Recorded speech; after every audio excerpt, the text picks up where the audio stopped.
चला, सध्या उन्हाळा सुरू होत आहे आणि इतकं ऊन लागतंय ना, खूपच ऊन लागतं. तर आता वाजल्यात संध्याकाळचे 4 आणि मी म्हटलं चला सारून घ्यावं.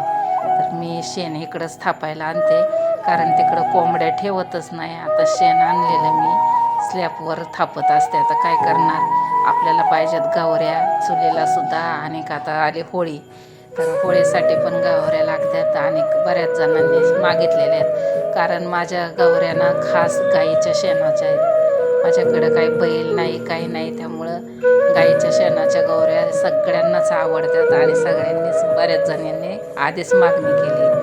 तर जास्ती नाही, पण मी थोड्याच गवऱ्या थापते.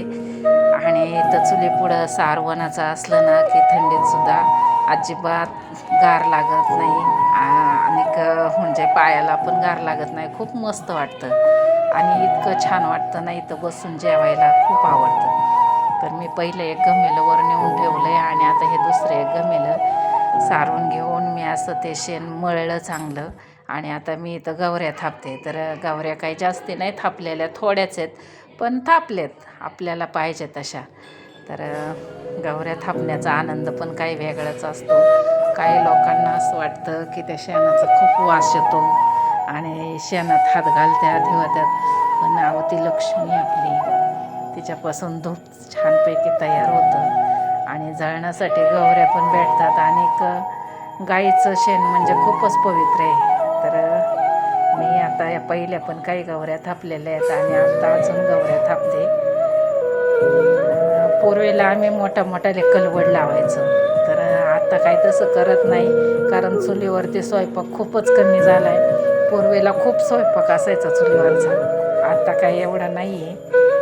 कधीतरीच आणि वाटेल तेव्हाच, पण नाही, संध्याकाळचं शक्यतो माझं चुलीवरतीच असतं. आम्हाला चुलीवरचं जेवण आवडतं खूप, म्हणून आम्ही चुलीवरच करतो. तर हे बघा, आमचं छोटं पिल्लूसुद्धा वरती आले. आणि बघा, पहिल्या काही गवऱ्या आणि आता काही गवऱ्या मी थापल्यात.